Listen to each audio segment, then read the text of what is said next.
Princess Naomi Helps a Unicorn, a dance-it-out creative movement story for young movers. Written by Once Upon a Dance, narrated by Amy Barron Smolinski. Copyright Once Upon a Dance 2021. Dedicated to kids whose best friend is their sister or brother, at least most of the time. Hello, fellow dancer! My name is Ballerina Konora. I love stories, adventures, and ballet. And I'm glad you're here today. Will you be my dancing partner and act out the story along with me and Naomi? Be safe, of course, and do what works for you in your space. Once upon a dance, Princess Naomi lived in a castle along with the king, the queen, and her sister Princess Miranda.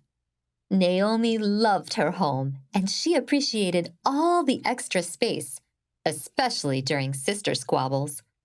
Most of the time, the sisters' friendship was as solid as the castle rocks, made from the strongest stones in the kingdom. But this morning, the sisters had argued over every little thing.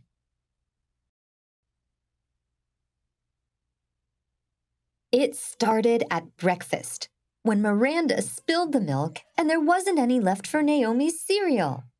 Then Miranda insisted on loudly singing Naomi's least favorite song. It was one thing after another, and Naomi felt like she might explode if she didn't walk away. She stormed out of the castle, closing the front door behind her with a satisfying thud.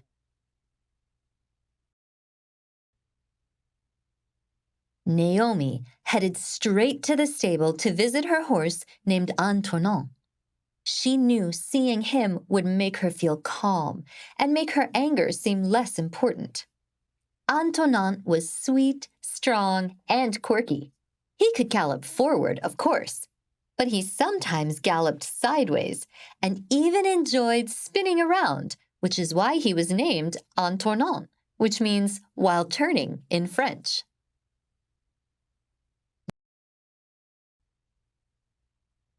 Antonin was fast, crazy fast.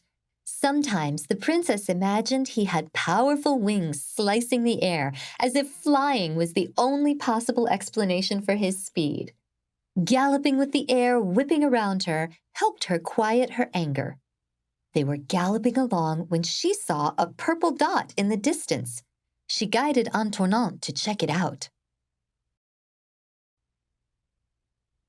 The purple dot turned out to be a unicorn.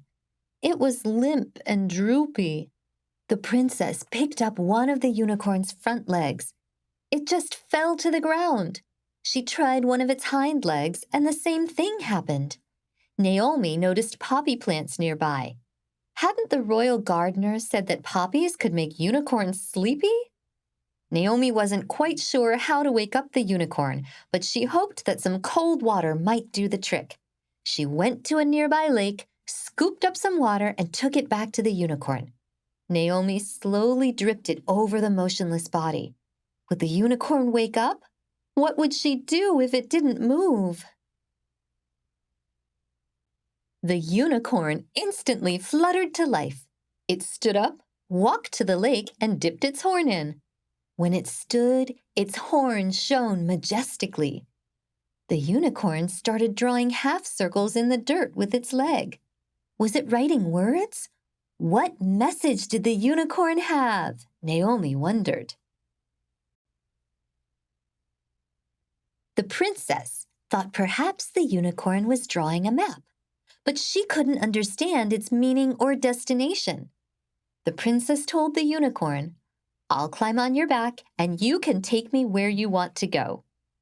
The unicorn came over, put its knees down on the ground, and held still. Naomi stretched her leg out to the side and climbed on. And off they went.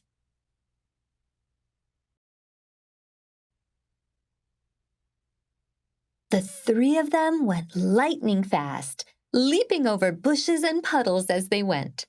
The path they traveled was just like the map that the unicorn had been trying to draw in the sand. Finally, the unicorn stopped near the entrance to a small cave. It looked dark and creepy. The unicorn whinnied. Naomi heard a response from inside. It sounded similar to the unicorn's call, but at a higher pitch. Maybe it was a smaller unicorn? Was it trapped? The unicorn motioned for the princess to go inside. Naomi summoned her courage and headed in. The cave had a low ceiling, so the princess hunched over. She felt like an elephant. Ouch! Naomi hit her head on something. It was the ceiling, and it was getting lower the farther in she went. Naomi had to get on her hands and knees to continue. When the ceiling got even lower, she dropped down onto her belly and wiggled forward. She could see a little light just ahead.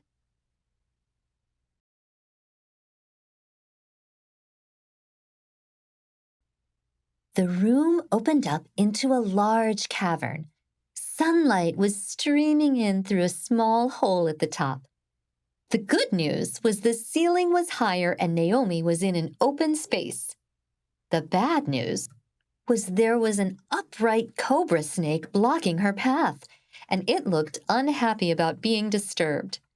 The snake slowly turned its head, first one way, then the other. The princess took a breath for bravery, leapt over the cobra, and ran on. At the height of her leap, she could see something purple across the room, just under where the light was coming in. As Naomi got closer, she gasped. There, huddled in the corner, was a baby unicorn. The princess scooped it up and quickly backtracked out of the cave. Naomi brought the unicorn to its mother. The unicorn touched the baby with its horn, and a streak of light flowed out of the horn and into the little unicorn. The baby wiggled with delight. With a nuzzle and a bow, the pair of unicorns thanked Naomi, then galloped away. Seeing the unicorns reunited warmed Naomi's heart, and it reminded her how grateful she was for her own family, even her sister.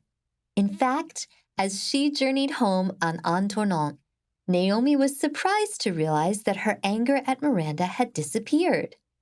Naomi was filled with happiness, and she couldn't wait to tell her sister about her incredible adventure. The end. The end. My grandpa always ended stories this way, and I like to share the fun. Thank you for being my dance partner. Until our next adventure, love, Konora.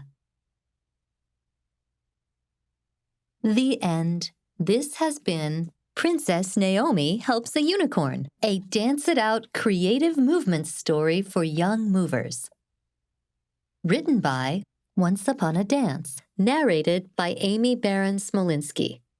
Copyright Once Upon a Dance 2021.